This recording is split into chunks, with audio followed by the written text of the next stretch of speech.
L'usine de la colère dans l'Aube, près de Clairvaux, les habitants se mobilisent contre le projet d'une centrale à enrober pour bitume. La préfecture a pourtant donné son accord. Les riverains craignent une pollution des terres avoisinantes. Patrick Lorne n'en démord pas. Au milieu de la vallée de Clairvaux, où se mêlent rivières, champs et vignobles, il ne veut pas entendre parler du projet de centrale à enrober, mené par l'entreprise Poirier, employant une centaine de personnes.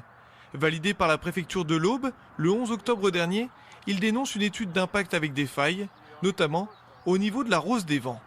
L'étude qui était prévue au départ et qui a été proposée sur le dossier d'impact par la société Poirier était modélisée sur Barberey-Saint-Sulpice, à 65 km d'ici, sur un plateau, alors qu'ici, comme vous pouvez le voir, on est sur une vallée dont les vents dominants, qu'on nous a confirmé, les vents dominants viennent du sud-ouest, donc il est évident que l'ensemble des rejets qui vont être produits par la centrale vont arroser l'ensemble de la vallée.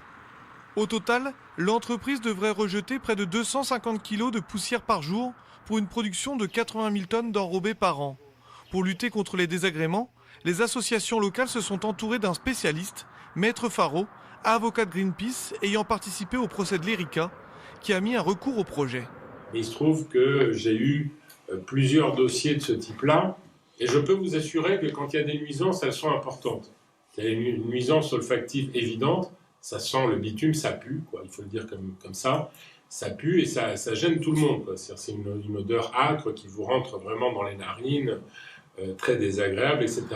Du côté des locaux, on se déchire. La commune de Ville-sous-la-Ferté est pour le projet, celle de Juvancourt contre. A noter également qu'un projet de stockage et de transformation bio, porté par 4 agriculteurs qui devaient se situer dans la vallée, se créera finalement à Bar-sur-Aube, à 30 km. Ça nous paraissait difficilement compatible avec une idée de l'agriculture biologique et de l'environnement. Les retombées, d'après l'étude, c'est quelques tonnes par an, sur un secteur assez grand certes, mais potentiellement, s'il y a des prélèvements sur les productions agricoles biologiques, on pourrait être pénalisé. Des inquiétudes et des questions multiples pour un dossier qui peut durer. Monsieur Poirier, porteur du projet de la centrale, sollicité, n'a pas souhaité répondre.